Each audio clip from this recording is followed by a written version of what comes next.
Assalamualaikum warahmatullahi wabarakatuh. Ya Rabbi bil Mustafa balimaka sidana waghfir lana ma madha ya wasi'al karim.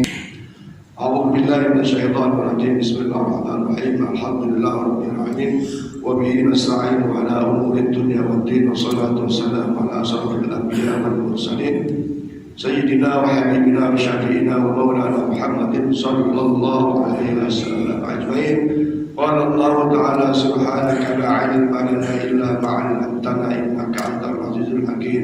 Rabbi israh li sadri wa yassir li amri wahlul 'uqdatam min lisani yafqahu qawli. Amma ba'du. Hadirin hadirat Bapak Ibu jamaah Masjid Abu Salam, jamaah sholat subuh dan jamaah kuliah subuh. Alhamdulillah wassyukurillah. Dan kita bersyukur kepada Allah Subhanahu wa taala, kita masih diberi kemampuan untuk istiqomah dalam melaksanakan berbagai perintah-perintah Allah Subhanahu wa taala, baik yang wajib maupun yang sunnah.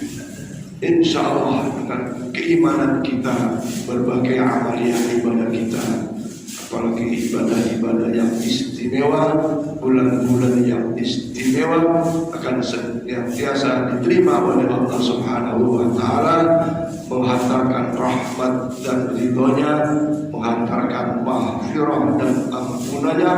Insya Allah bekal barakah dari Allah, berbagai hajat-hajat kita, keinginan-keinginan kita diijabah, dikabul oleh Allah Subhanahu wa taala.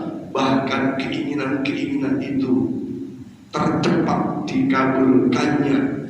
Sekaligus juga mudah-mudahan berbagai amaliyah ibadah ini mencegah kita dari musibah, bala dan bencana, terhindar dari jalan kesesatan, jalan kehinaan.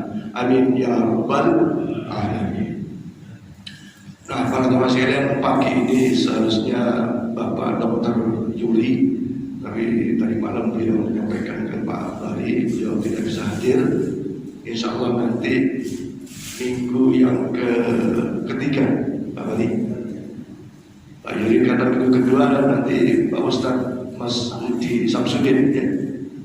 Nanti Pak Dr. Yuli minggu ketiga.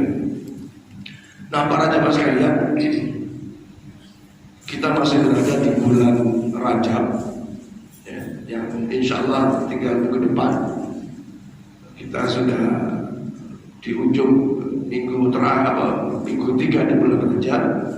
Masih ada 1 minggu lagi ya, karena 27 Rajab itu jatuh pada tanggal 10 Februari.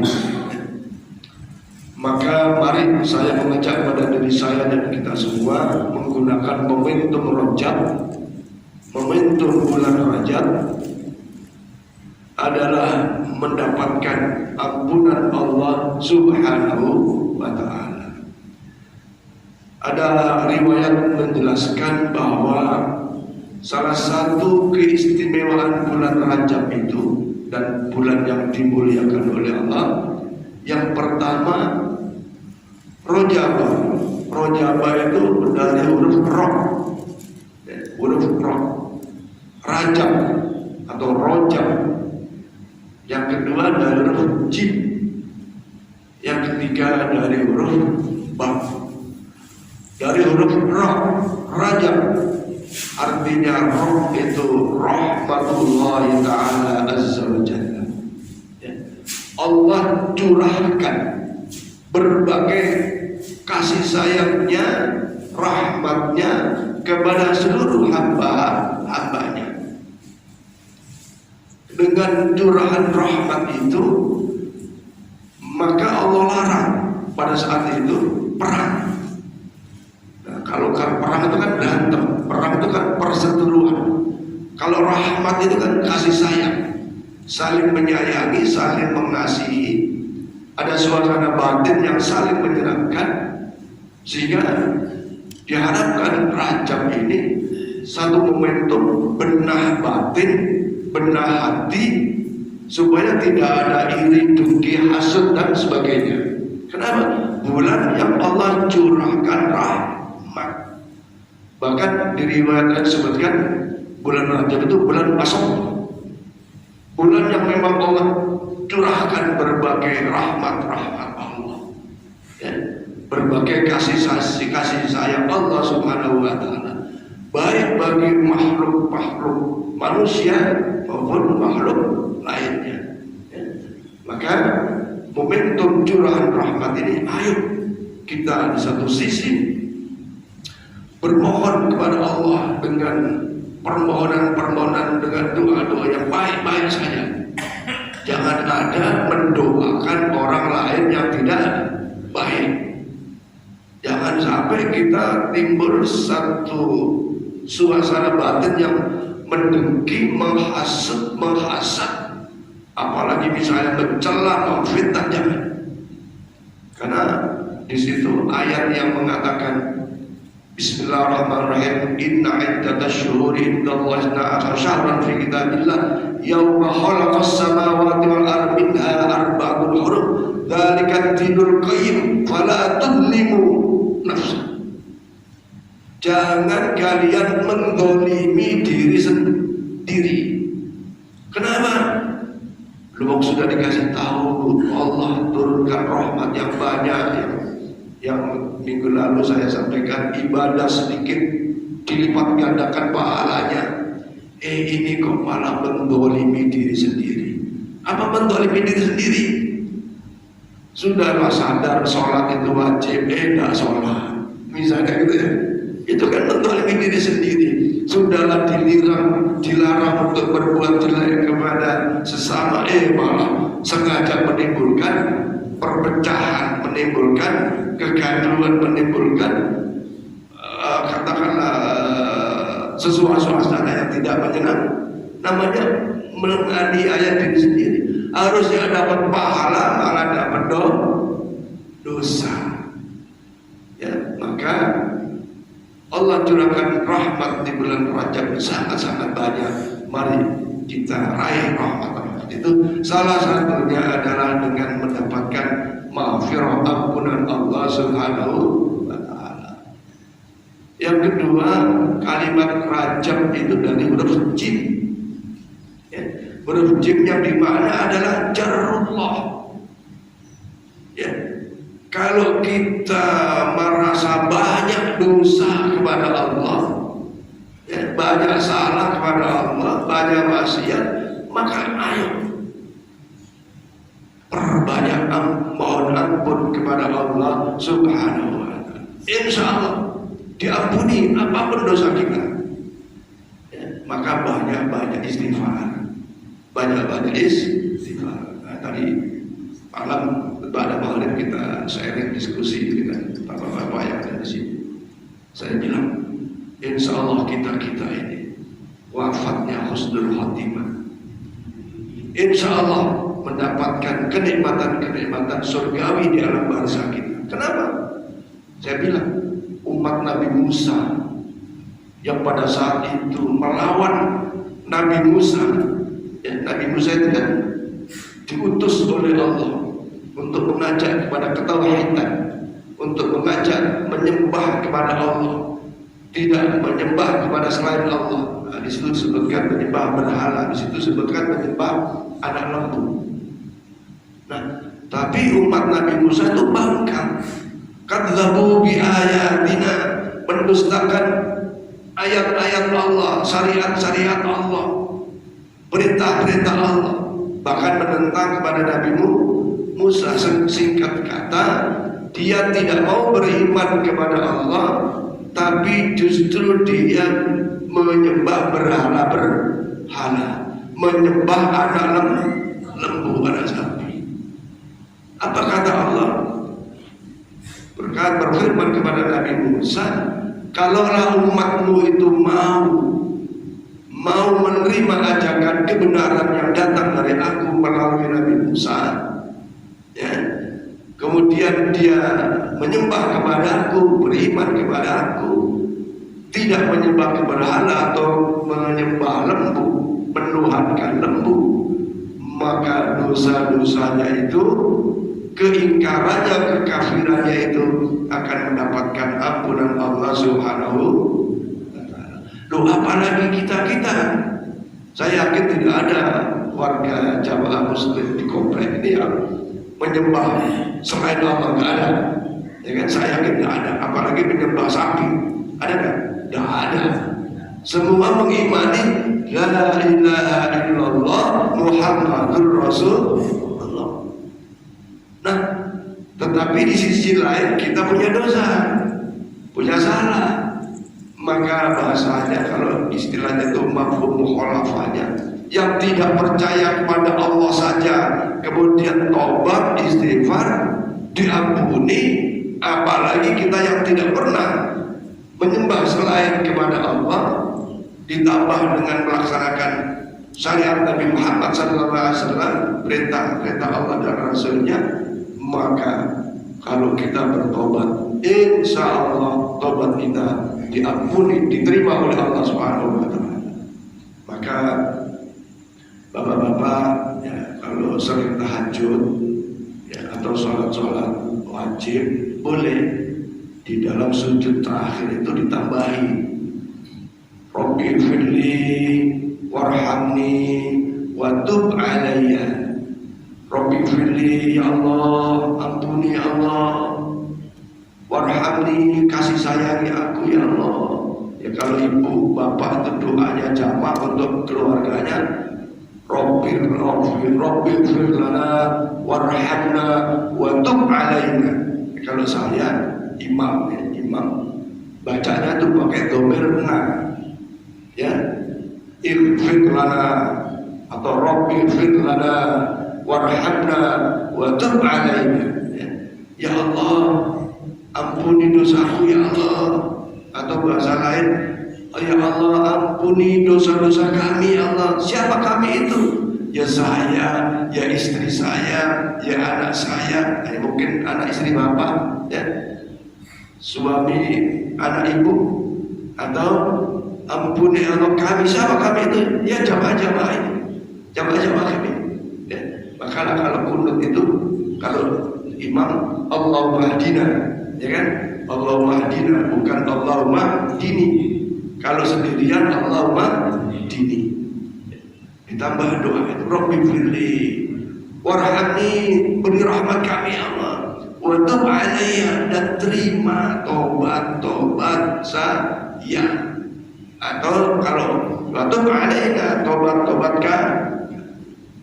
Ya, apalagi usia saya yang sudah tua, usia yang sudah di atas 60, 65, 70, ya. Ila aina tadabun, mau kemana lagi kita kalau bukan mencari ampunan Allah Subhanahu. Maka Allah berfirman, sabiqu ila maghfiratin mir rabbikum wa jannatin ardhas samawati wal ard.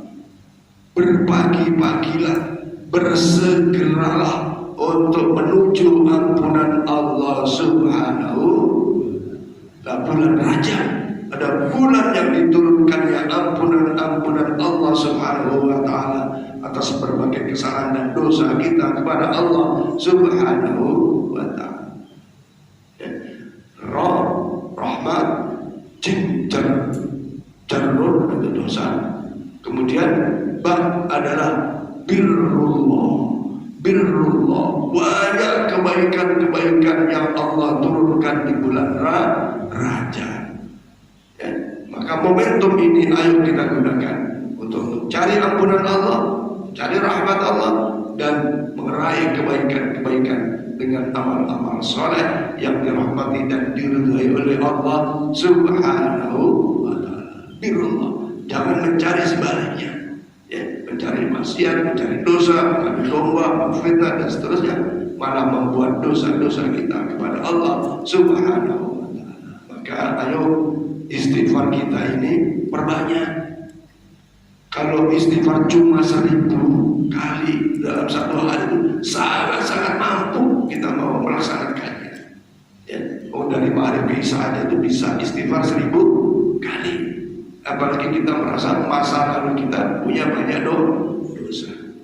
Apa fadilahnya kita memperbanyak istighfar? Ya. Fadilahnya, keistimewaannya orang-orang yang memperbanyak istighfar itu ya adalah Allah berfirman,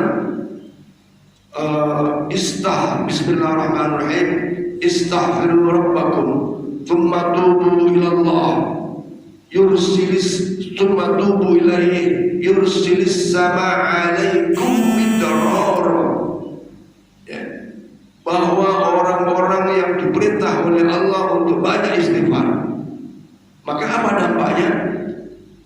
Adalah Allah akan turunkan keberkahan di bumi ini dengan datangnya hujan.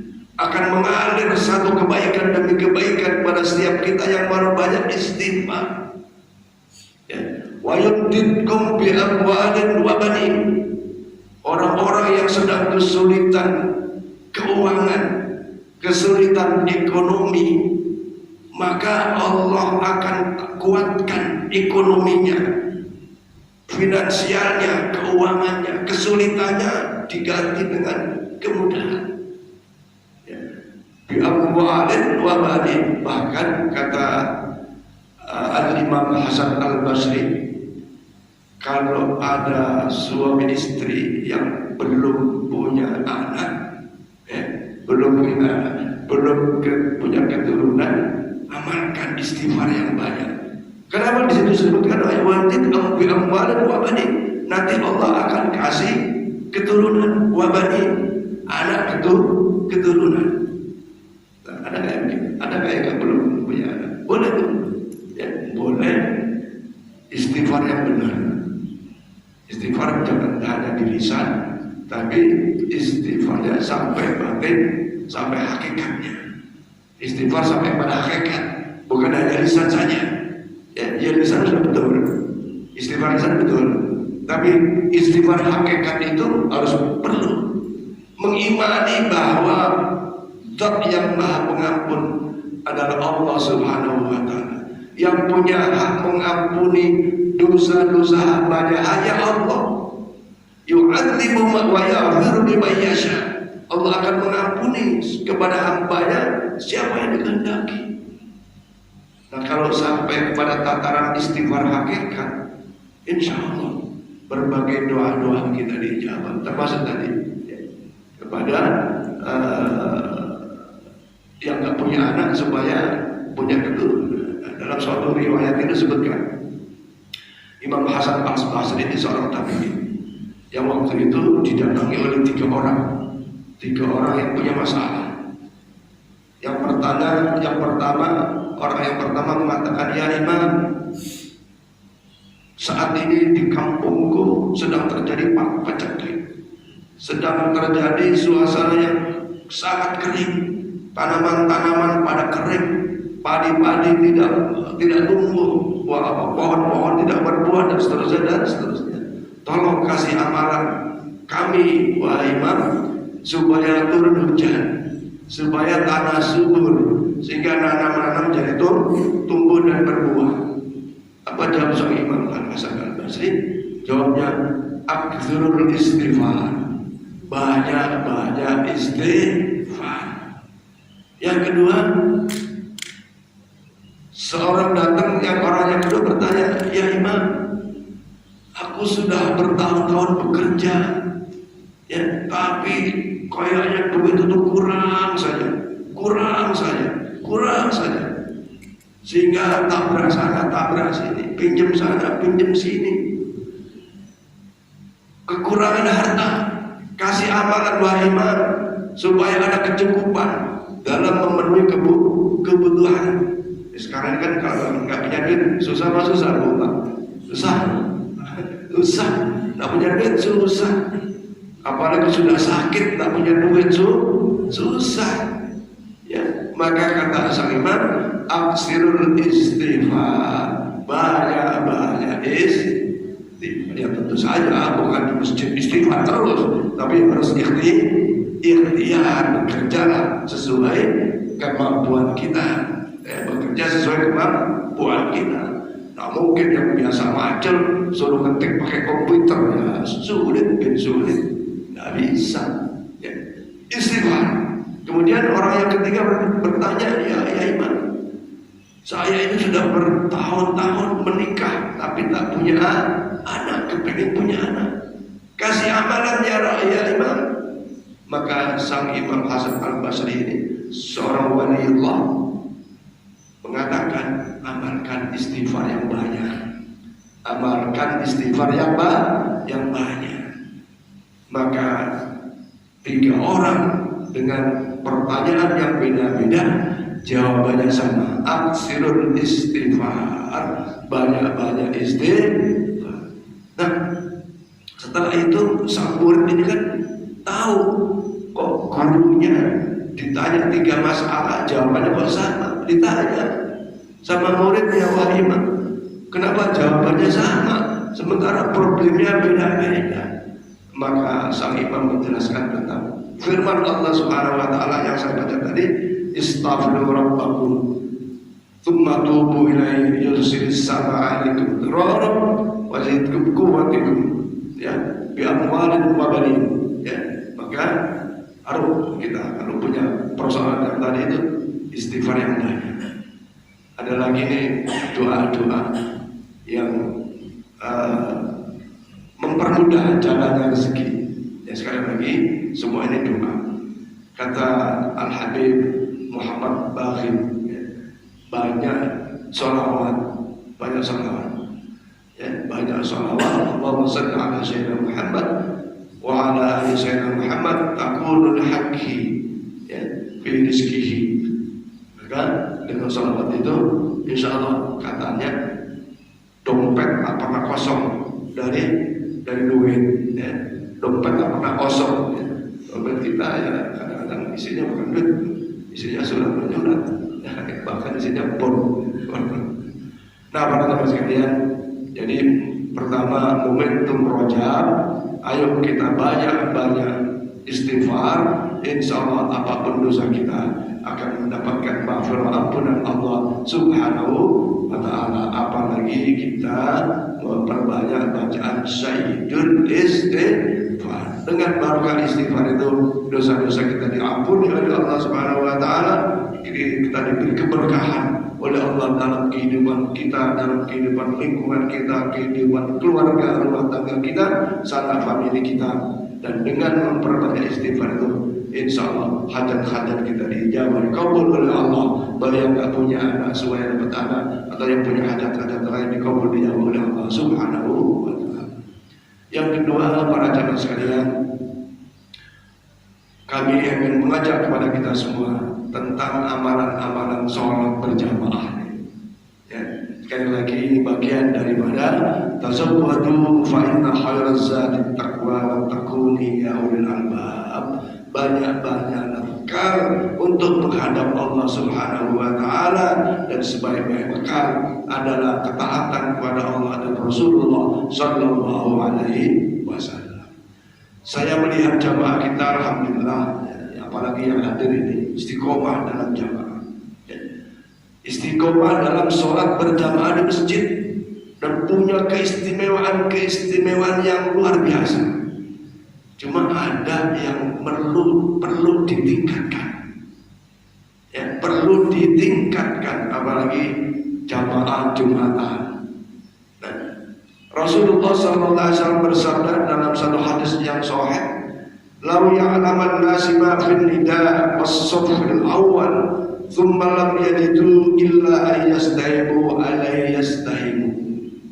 Kalaulah umatku tahu keistimewaan orang-orang yang mengumandangkan azan dan was-saffil awal, menempati saf-saf yang pertama, Tsummalam yajidu alla yastahimu, kalau dia tidak bisa mendapati saf pertama harus diundi Allah yastahimu, maka harus diundi.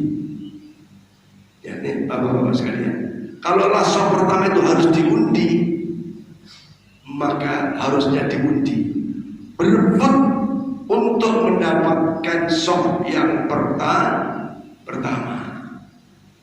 Apa keutamaannya? Di dalam hadis disebutkan, innallaha wa malaikatahu yusalluna ala shaffil muqaddam. Sesungguhnya Allah dan para malaikat yusalluna, artinya mendoakan kepada orang-orang ala shaffil muqaddam, yang berada di shaf pertama. Nah ini alhamdulillah bapak-bapak sudah datang ke masjid, datang di awal waktu. Ayo nambah keistimewaan, nambah keutamaan pada saat salat jamaahnya itu fi shaffil awal, di shaf pertama, supaya apa? Satu, dapat kesunahan, tambahan kesunahan dari Rasulullah Muhammad SAW. Yang kedua, dapat doanya para malaikat. Mendapatkan doanya para malaikat dan rahmat Allah Subhanahu wa Ta'ala. Ayo, ya Jumatan itu banyak datang di pojok. Padahal kalau di depan kan, kecuali di depan belakang imam ya. Belakang imam dia memang harus orang tertentu. Anak kecil tidak boleh di depan imam. Kenapa? Siapa tahu imamnya tahu-tahu ada masalah. Ada imam meninggal, lagi sholat subuh meninggal, ada imam batal. Maka kalau anak kecil, orang yang tidak bisa menjadi ganti imam, dilarang tuh di depan tuh. Maka saya maaf suka di depan. Satu sisi memang shaf pertama dapat keistimewaan, sisi lain ya shaf kedua imamnya bermasalah, bacaannya mungkin lupa atau apa, bisa diingatkan. Jadi bapak-bapak yang di sebelah sana kanan kiri yang agak jauh dari posisi imam tuh, ya kalau ada imamnya salah, wakilkan yang di depannya. Misalnya salah bacaan, kalau semua nyaut, ya karena hafal semuanya, ada baca dulu tapi lupa. Surat Al-Ikhlas kan semua hafal, lupa. Yang belakang-belakang nggak usah, dia percayakan kepada shaf di belakang imam, insya Allah. Tapi kalau di belakang imam nggak tahu, wah ini berbahaya. Akhirnya suasana jadi agak sedikit gaduh karena semua mengingatkan. Dan shaf pertama adalah shaf yang istimewa, yang didoakan oleh Allah, diberi rahmat oleh Allah, dan didoakan para malaikat. Bayangkan malaikat mendoakan kita. Maka ayo kita rubah, kita cari yang istimewa, cari yang baik. Mumpung sudah baik, kita cari yang baik. Kecuali ketinggalan, yang nggak mungkin kita nyodok masuk sama pertama, nggak mungkin. Ya begitu. Nah, soal muadzin, masya Allah, kata Rasulullah Muhammad SAW, sesungguhnya satu sisi tadi Allah dan malaikatnya bersolawat kepada orang-orang yang di shaf awal dan kepada seorang muadzin, maka seorang muadzin akan senantiasa diampuni dosanya sepanjang suara didengar oleh makhluk-makhluk, baik makhluk yang basah maupun yang makhluk yang kering. Apa makhluk yang basah? Ya, ular itu kan di tempat basah, ya ikan di tempat basah, dan seterusnya. Kemudian ya makhluk kering, ya kalau kita nggak sedang mandi akan kering. Ya. Itu mendoakan sepanjang itu, ya keberkahan orang muadzin itu. Dan yang kedua, sebanyak orang yang datang sholat berjamaah di suatu masjid karena dengar suara muadzin, maka sebanyak orang yang sholat itulah dia dapat pahala. Bayangkan Pak Haji Suradi hari ini adzan, saya pengen dengar Pak Mukhyan adzan, Pak Herman adzan lagi, atau siapa yang dengar suara-suara enak, ya. Itu luar biasa. Kemarin tuh ada yang bertanya, kenapa Pak Nabi tidak pernah adzan? Nabi Muhammad tidak pernah adzan, kenapa? Ini ada asbab yang menimbulkan kekhawatiran kalau Nabi adzan itu perintah. Kalau perintah nanti menjadi wajib. Ya memang sholat jamaah itu tidak wajib, ya. tidak wajib, hukumnya sunnah akad, sunnah yang sangat-sangat dianjurkan, tidak wajib memang, tapi fadilahnya sangat luar biasa dan beda 27 derajat salat jamaah, apalagi di masjid. Ayo, jadi muadzinnya pun yang nanti kan ada Jumat kan sudah mulai tambahan yang muadzin. Saya kira Pak Haji Suradi tidak monopoli muadzin. Kalau ada yang datang muadzin nggak mungkin dilarang. Ya Pak Haji. Nah, ada yang bilang di monopoli Pak, enggak ada di monopoli, enggak ada monopoli itu enggak ada. Siapa yang mau silakan aja.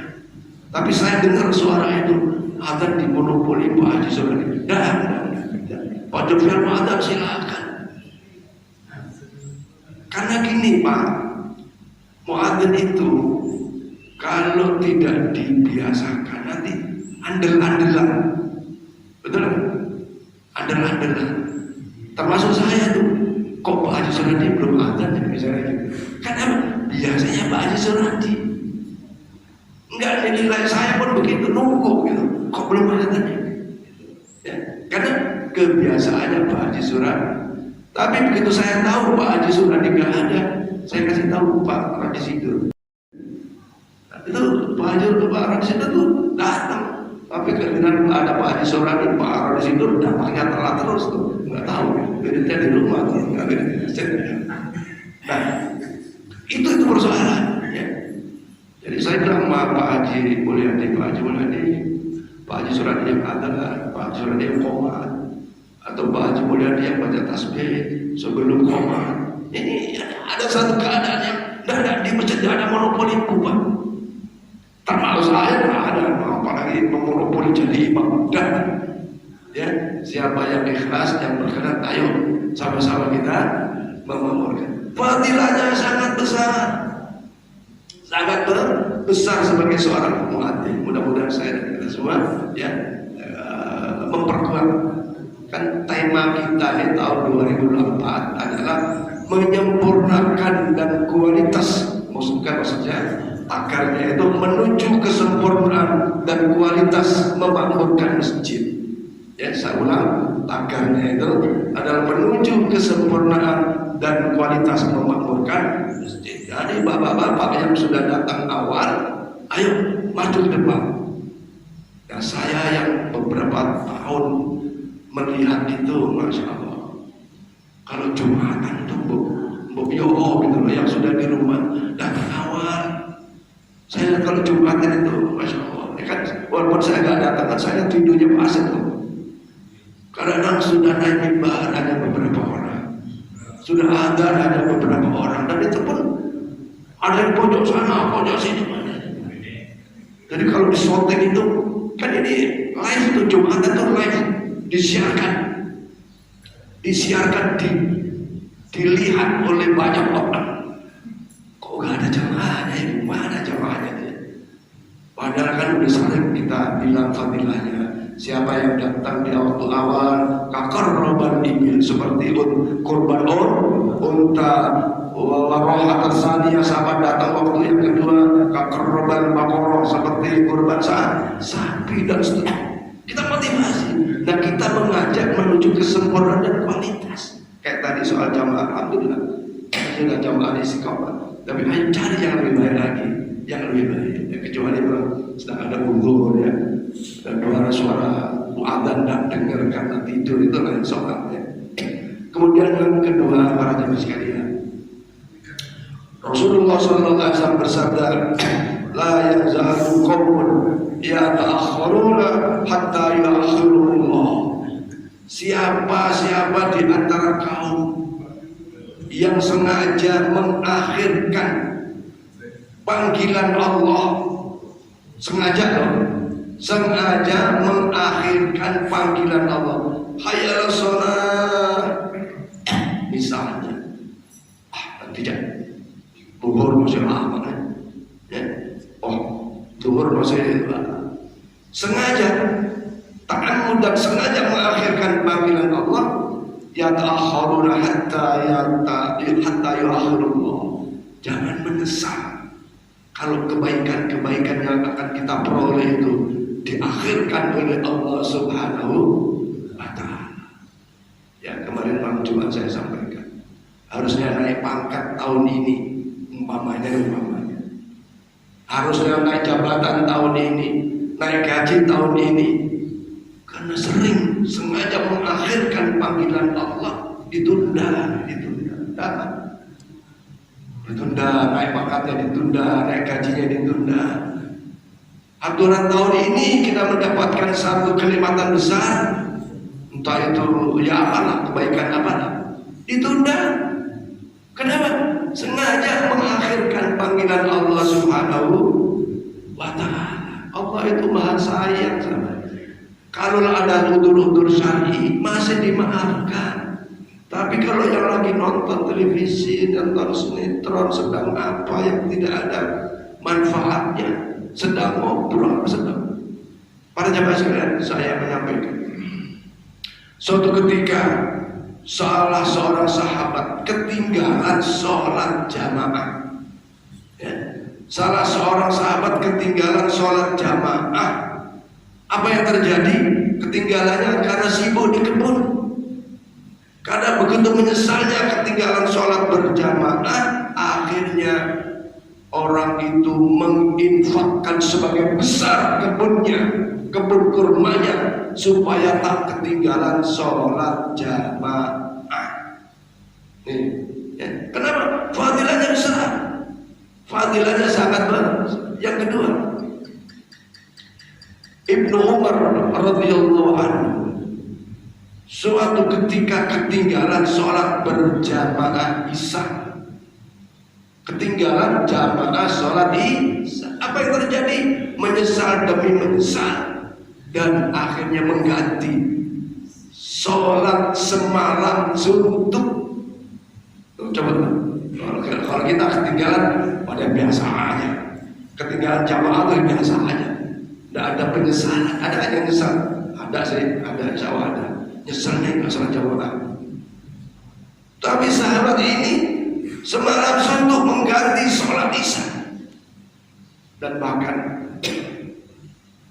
sahabat yang lain, ada yang ketinggalan sholat Isya gara-gara ada tamu, maka ia mengganti sholat Isya itu sebanyak 27 kali. Itu tercantum dalam kitab Sifatul Saniyah, Minahus Saniyah, yang diceritakan bagaimana sahabat tadi menjaga sholat jamaahnya, menjaga sholat berjamaahnya.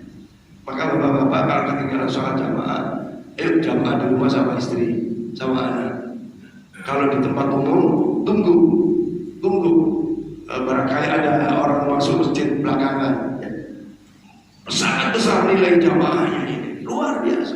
Sekarang saya bilang, fala ta'lamu nafsum ma ukhfiya alaihim min qurrati a'yun jazaa'an bima kanu ya'malun. Sekarang masih dirahasiakan keistimewaan pahala-pahala dari amalan-amalan yang istimewa itu, termasuk di dalamnya adalah sholat berjamaah.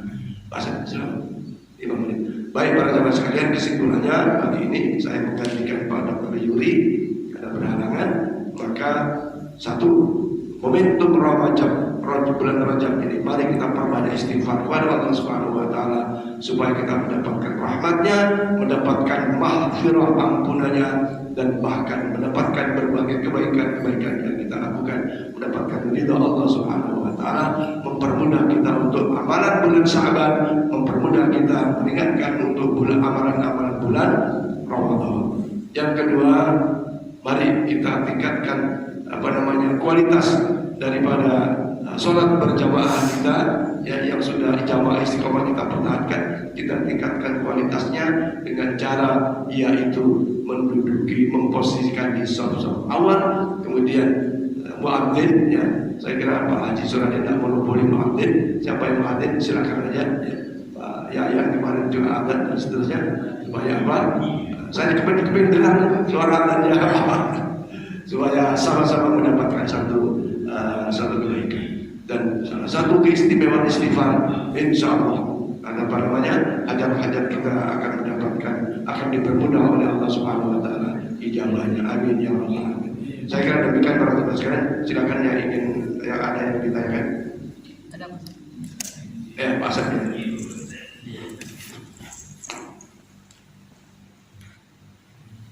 Assalamualaikum warahmatullahi wabarakatuh. Soalnya saya langsung aja mengenai sholat. Saya tuh kalau pulang kerja itu biasanya pas azan maghrib. Nah, pertanyaan saya, apa saya harus kesini biar saya dapat jemaahnya, atau saya pulang dulu agar rapi wangi? Sebab pengalamannya gini Pak Ustaz, ada beberapa hari yang lain pada saat sholat, mohon maaf sebelah kiri saya tuh jadi kalau saya bisa pulang kerja pas azan maghrib, pengen kejar jemaahnya, kan pasti kuat, pasti mengganggu kiri kanan dengan orang yang tidak sedang pulang kerja cuma asem gitu. Terus yang kedua, karena saya lagi masak terus anjir berkumandang, sedangkan lagi masak pun gak jadi tinggal kayak gua ada yang bagaimana apa sih manfaat dalam sholat. Itu saya sih pertanyaan sederhana saja. Assalamualaikum warahmatullahi wabarakatuh. Wah, ini pertanyaan yang saya kira menjadi pertanyaan yang banyak dialami orang. Yang pertama Pak, saya pulang kerja terus pas di maghrib, mana ganti baju dulu apa sholat jamaah? Lihat bajunya najis ya, nggak najis jamaah dulu. Kalau bajunya tidak najis ya, afdalnya jamaah dulu. Soal aura bau itu bisa diatur. Misalnya bawa baju pengganti dari rumah waktu kerja, taruh di kantong atau apa ya. Sama saya sering Jumatan itu karena ada jualan misalnya antar pesanan ya, saya pakai baju celana di mobil ya, kebetulan ya ada sarung ada itu kita atur dan saya kira bisa. Memang sih orang sholat ke masjid itu disunahkan menggunakan wewangian, itu sunnah Rasulullah. Kenapa? Kita sedang berhadapan dengan orang banyak. Jangan sampai menimbulkan orang ngedumel, bau terasi ini misalnya gitu. Ya umpamanya, ya, disunahkan. Ya. Tapi kalau kita pas jamaah sebelah kita agak kurang sedap, mungkin bajunya tidak keren karena hujan, ya misalnya. Kan ada tuh baju itu bahan tertentu, kalau tidak keren betul itu setelah dipakai itu terus bau, itu gimana ya? Sudah sabar jangan, tidak usah ngomel. Kesabaran itu juga akan paling kebaikan ya. Jadi abdulnya sholat jamaah dulu baru pulang. Kemudian kalau yang penting bajunya nggak najis. Kalau baju najis ya tidak harus ganti baju. Nah, persiapannya boleh bawa baju ganti di tempat kerja. Yang kedua, sedang masak terus azan. Yang terbaik seperti apa? Yang terbaik itu kan kita tahu masak itu 10 menit. Wah ini udah mau zuhur nih. Nah boleh jadi masaknya ditunda, gorengnya ditunda, boleh jadi. Tapi kalau sudah lapar banget, kan sholat lapar. Kira-kira khusyuk apa khasyah? Tidak khusyuk. Maka kalau kata Rasulullah, kalau makanan sudah ada di meja makan, datang waktu sholat dan waktu sholatnya itu memang agak lama, isya misalnya, ya makan dulu ya, daripada sholat ingat makan tambah. Ya secara dohir mungkin sholatnya sah saja, tapi secara khusyuk hilang itu sholatnya ingat makan. Jangan kalau makan ingat sholat masih bagus sehingga makannya dipercepat, ya kan? Ya, jangan kalau sholat ingat makan ini berbahaya. Tapi kalau makan ingat sholat itu bagus. Apalagi waktunya sudah hampir habis. Misalnya kayak orang buka puasa kan diajarkan sekedar membatalkan puasanya. Makanan banyak, tapi dianjurkan ya sekedar membatalkan puasa. Jangan makan, habis makan rokok 2 batang dapat sholatnya. Saya kira itu bahasa wallahu a'lam bishawab. Ibu kasih mana? Ya saya sudah ada tuh. Satu lagi. Ada pertanyaan Bu? Ada saya jawab. Saya jawab. Silakan. Assalamualaikum warahmatullahi wabarakatuh. Tadi Bapak mengatakan bahwa sahabat Nabi saking kesalnya tidak dapat sholat berjamaah, maka dia sholat semalam. Bukan kesal Pak, menyesal. Ya, saking menyesalnya dia tidak dapat ikut berjamaah. Nah sekarang seandainya kita dalam salah satu sholat yang 5 waktu itu ada yang kita lupa gitu kan. Lupa ini udah rakaat berapa misalkan. Terus kita habiskan sholat itu kita ganti lagi dengan sholat yang baru. Bisa kan? Bisa. Jadi suatu ketika Rasulullah sholatnya kurang, sudah salam salam, sudah berdiri. Terus sahabat bertanya, ya Rasulullah, apakah ada perubahan jumlah rakaat? Nah, terus Rasulullah cross check dengan sahabat yang lain. Apa makna yang dimaksud? Saya lupa nama sahabat itu. Ya, betul ya Rasulullah, bahwa kurang 1 rakaat. Rasulullah balik lagi menyempurnakan sholat. Nah, sebagian ulama kalau antara salam dan lupa baru ingat terus ngobrol kemana-mana, maka harus dimulai dari awal lagi. Tidak seperti Pak Marani kemarin. Sebaiknya Anda tidak usah ulang sholat itu, tidak usah Anda ulang.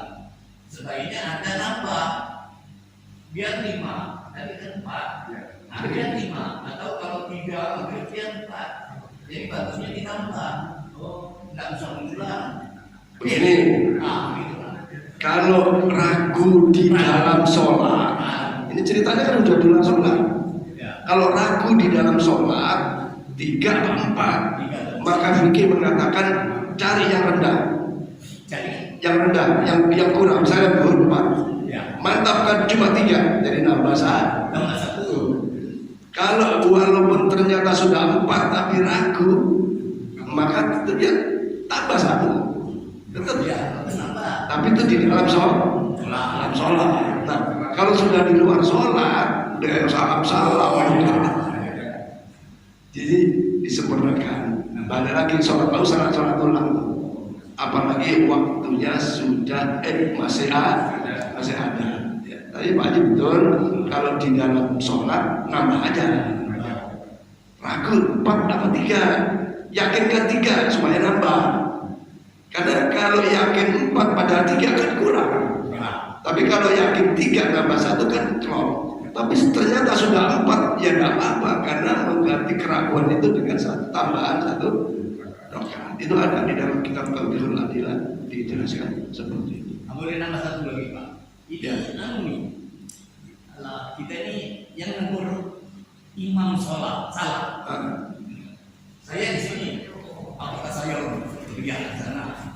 Itu saudara-saudara kita ini enggan.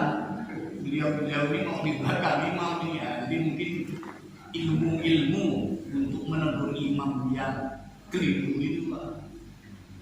Kira-kira sedikit ya. Jadi begini, bahwa makanya soft yang di belakang imam ini seyogianya orang-orang yang setidaknya sudah biasa imami, yang sebagian sudah hafal bacaan, ya. Sehingga kalau ada yang kurang dari imam bisa diingatkan di depan. Dan mengingatkan itu juga ada cara. Misalnya kalau dalam soal gerakan diucapkan tasbih Allah, misalnya harusnya duduk dan berdiri.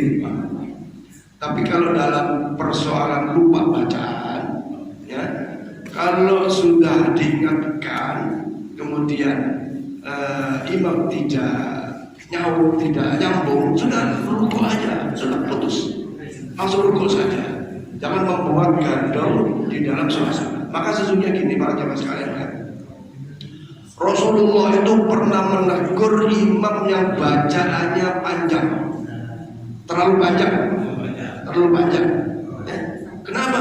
Karena makmum-makmumnya bisa jadi gelampian.